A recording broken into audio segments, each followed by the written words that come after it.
Eu sei que é muita coisa acontecendo simultaneamente, é muita informação, mas em alguns minutos eu acho que eu consigo te explicar exatamente o que está acontecendo. Esse novo ditador do Irã, quando ele assumiu a ditadura, o Lula mandou o Alckmin lá. O Brasil recebeu um navio de guerra do Irã que atracou aqui nos portos do nosso país, ninguém sabe para quê. Lula defende o enriquecimento de urânio do Irã. Agora, aos olhos do mundo, o Brasil é parceiro do Estado terrorista do Irã.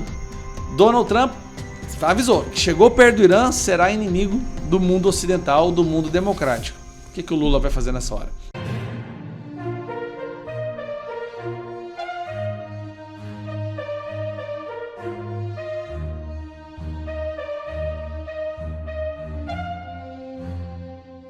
Homem é preso ao tentar se casar com menina de 9 anos na Disney. É isso mesmo. Uma suposta cerimônia de casamento envolvendo uma menina de apenas 9 anos terminou com prisões na Disneyland, em Paris. O evento, que aconteceria antes da abertura oficial do parque ao público, foi imediatamente cancelado após a equipe da Disney perceber que a noiva, na verdade, era uma criança. Gilmar Mendes sai em defesa do STF. É isso mesmo. O ministro Gilmar Mendes do Supremo Tribunal Federal disse que a corte tem simpatizantes, pessoas que reconhecem o papel do tribunal, mas eles são silenciosos. Por outro lado, segundo o ministro, os adversários são barulhentos. Questionado sobre a rejeição da população à corte, o ministro disse que a sociedade reconhece o papel do STF, mas de forma silenciosa. Gilmar disse que a corte viveu momentos de aplauso, como no Mensalão, e de crítica, como na Lava Jato, e que manteve um padrão civilizatório durante a pandemia. Chamou o governo Bolsonaro de negacionista e o STF de salvador da pátria. O ministro afirmou que seu enfrentamento à Operação Lava Jato é motivo de orgulho. Para ele, ter libertado os bandidos foi algo que a população deveria aplaudir. Demonstrando indiferença às críticas, Gilmar também disse que ninguém teve dúvida de quem ganhou as eleições em 2022 e que a justiça está preparada para cuidar da próxima eleição.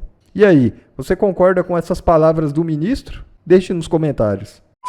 Enquanto isso, o governo Lula condena ataques dos Estados Unidos e defende Irã. É isso mesmo. Em nota divulgada no domingo, o governo Lula expressou grave preocupação com a escalada militar no Oriente Médio e condenou diretamente os ataques dos Estados Unidos e de Israel contra instalações nucleares do Irã. O comunicado de Itamaraty classificou as ações como uma flagrante transgressão da Carta da ONU e das normas da Agência Internacional e de Energia Atômica. Por enquanto, não deu nenhum pio sobre as mortes em Israel. Eu sei que é muita coisa acontecendo simultaneamente, é muita informação, mas em alguns minutos eu acho que eu consigo te explicar exatamente o que está acontecendo, esse conflito Israel e Irã, tá? Quando veio aquele ataque do Hamas contra Israel, aquela abominação terrorista, né, aquele ataque demoníaco, Israel começou, obviamente, a revidar, a atacar o Hamas, mas começou também a estudar e analisar de onde que vem o dinheiro que financia os grupos terroristas do mundo hoje. E tem vários grupos terroristas. Tem Hamas, Hezbollah, Houthis, Jihad Islâmica. Quem financia todas essas pessoas? E eles foram fazendo uma investigação e descobriram que a maioria do financiamento, armamento, né, estrutura para os grupos terroristas do mundo hoje vem do Irã. Aí eu vou te explicar por quê. Em 1979, até 1979, Irã era um país livre. As mulheres podiam estudar, ir na faculdade, elas não precisavam cobrir a cara com burca, com véu. Só que aí o grupo terrorista lá daquele país tomou o poder, deu um golpe e tomou o poder. E esse grupo terrorista passou a se chamar de governo. Mas não se engane, é um grupo terrorista. E desde então o Irã vem vivendo uma ditadura, né? Uma ditadura do fundamentalismo islâmico, que oprime a sua própria população. E essa população, ela está prisioneira ali dentro, eles querem viver livres desse governo. Só que eles matam qualquer um que fale alto demais contra eles. Então, Israel começou a analisar de onde que vinham os financiamentos, que é o follow the money, né? Siga o dinheiro, e entenderam o que fica em Irã. Irã está há décadas tentando produzir bomba atômica, e o objetivo da bomba atômica é distribuir para os seus grupos terroristas, que eles possam destruir os seus inimigos, que são Israel e Estados Unidos. Os maiores inimigos do Irã, que eles odeiam, eles chamam os Estados Unidos de governo Satã, né? País Satã, o grande Satã. Então eles querem construir bombas atômicas para usar de forma terrorista contra Estados Unidos e Israel. E eles estavam com um programa de armas nucleares e enriquecimento de urânio bem avançado. Inclusive, parece que o Brasil está envolvido nisso daí. vai dar merda. Aí chegou o problema. Israel descobriu que haviam 3 pontos de produção de bomba atômica de enriquecimento de urânio que estavam muito bem protegidas underground, debaixo da terra, a dezenas de metros debaixo da terra. Nenhum armamento do Irã conseguia alcançar essas estruturas. Nenhum. Apenas os Estados Unidos têm a bomba que consegue entrar lá. Israel pediu ajuda aos Estados Unidos ofereceu ajuda e foi lá e enviou com bombardeiros B-2, né, eles parecem uns morcegos assim. É uma bomba pesada que ela penetra o chão até 60 metros e chega até esses bunkers, né, esses locais onde o urânio está sendo enriquecido para a produção de bomba atômica. Lembrando que Israel já neutralizou quase que toda a força armada e controlou o espaço aéreo do Irã, que é um governo terrorista. Não se esqueça disso, tá?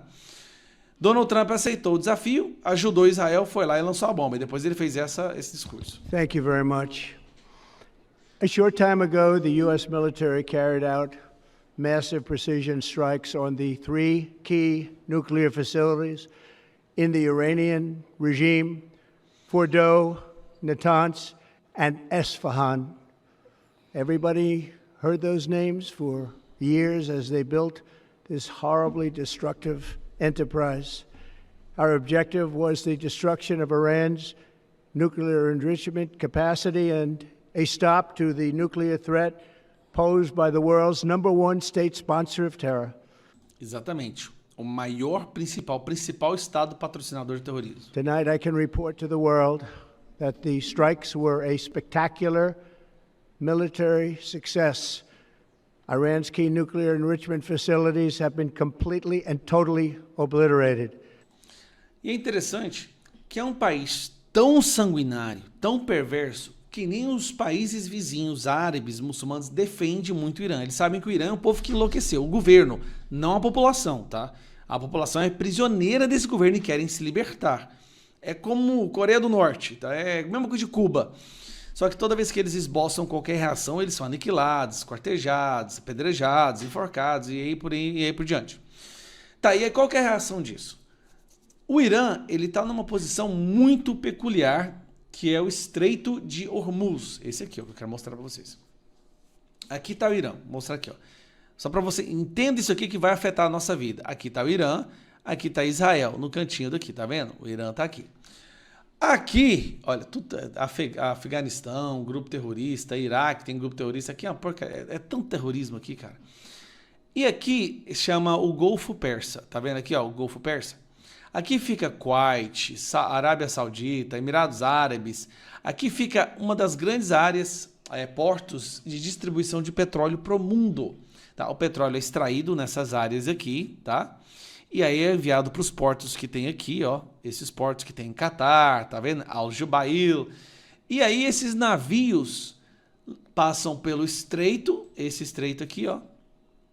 Estreito de Hormuz. E daqui vão para o resto do mundo, tá? Daqui eles saem daqui e vão entregar petróleo para o resto do mundo. Olha onde que está o Irã. O Irã tá bem aqui, ó. O que o Irã prometeu fazer? Irã prometeu que vai fechar esse estreito. Nenhum navio passará por aqui mais. Aí tem um problema. Só para você ter uma ideia, eu preparei aqui Aqui, ó. Olha isso aqui. Olha como que é lá. Isso aí que você tá vendo, essas setinhas vermelhas, isso são navios, tá? Saindo aqui, na maioria navios petroleiros, tá? Tá vendo? Olha só os portos aqui. Al-Jubail, Al-Qatar. Então, os navios, eles saem daqui, dessas regiões, e vão para o estreito. Bem aqui, ó. Vamos chegar no estreito agora. Aqui. Ó o estreito aqui, ó. Então, o estreito é como se fosse uma avenida de grande fluxo. Bem aqui, ó. É uma avenida de grande fluxo, onde os navios petrolíferos que distribuem petróleo para o mundo inteiro, 20% do petróleo do mundo passa aqui, galera. 20% do petróleo que é distribuído no mundo passa aqui, e quando chega aqui eles se espalham e vão para os seus destinos, né? Para levar o petróleo. Tá, por que eu estou mostrando isso? O Irã falou que vai fechar aquele estreito. E aí, os Estados Unidos falou, se vocês fizerem isso, será um tremendo equívoco. Nós vamos sufocar vocês economicamente. Aí são as sanções. impossibilitar qualquer país de ter negociação diplomática, visita com o Irã. E onde é que o Brasil entra nisso? Esse novo ditador do Irã, quando ele assumiu a ditadura, o Lula mandou o Alckmin lá. Foi um dos momentos mais vergonhosos do Brasil. Aquela foto do Alckmin do lado dos líderes de grupos terroristas. Líder de grupo terrorista. Houthis, Hamas, Hezbollah, Jihad Islâmica. E do lado está o Alckmin. O Brasil recebeu um navio de guerra do Irã que atracou aqui nos portos do nosso país. Ninguém sabe para quê. Lula defende o enriquecimento de urânio do Irã e quer colocar o Irã dentro do BRICS. Então, assim, nós estamos numa situação tremendamente complicada, porque agora, aos olhos do mundo, o Brasil é parceiro do Estado terrorista do Irã. Olha, Hamas é fichinha. Hezbollah, Hamas é fichinha perto do que esse Estado terrorista do Irã faz.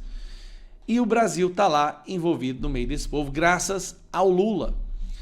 Donald Trump avisou que chegou perto do Irã, será inimigo do mundo ocidental, do mundo democrático. O que o Lula vai fazer nessa hora? Tá bom, para fechar o vídeo, você entendeu?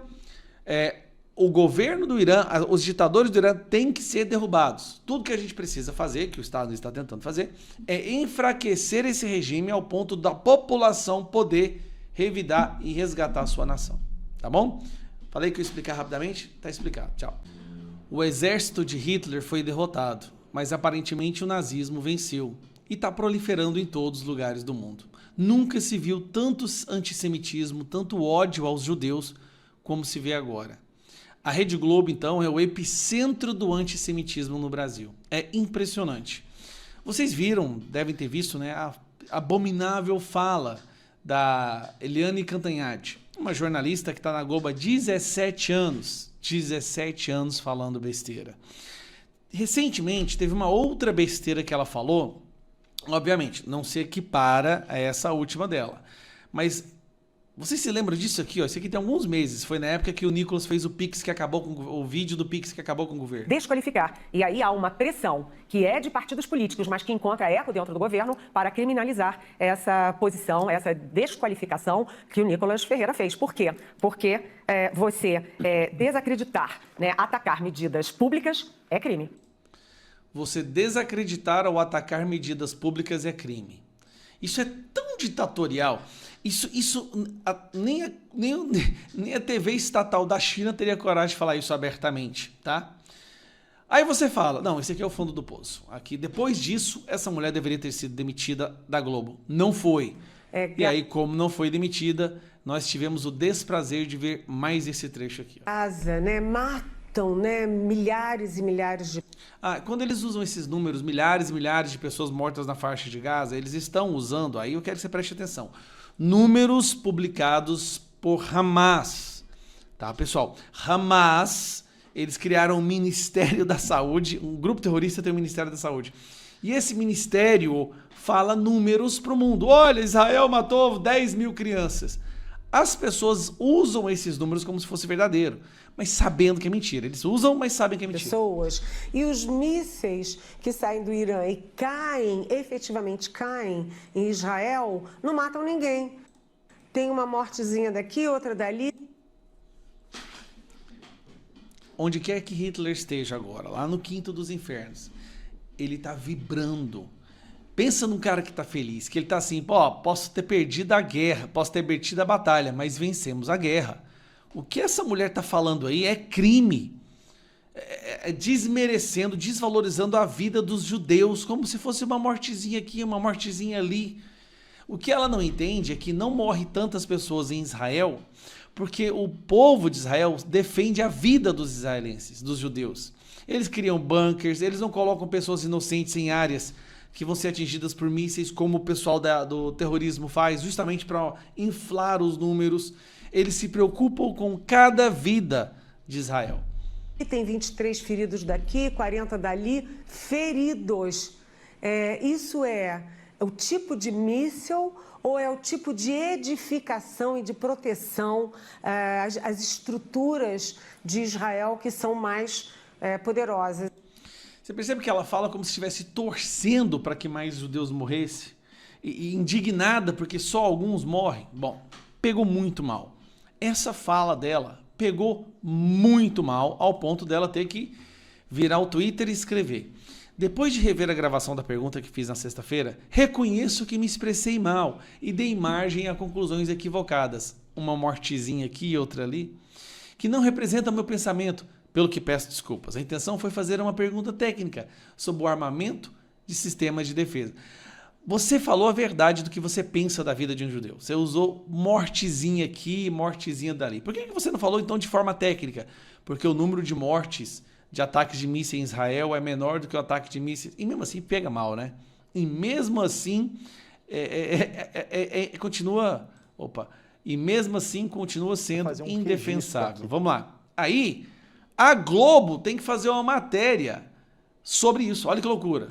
A comentarista Eliane Cantanhede se desculpou hoje numa rede social por uma pergunta que fez no programa Em Pauta, na última sexta-feira, sobre o poder de destruição dos mísseis de Israel e do Irã.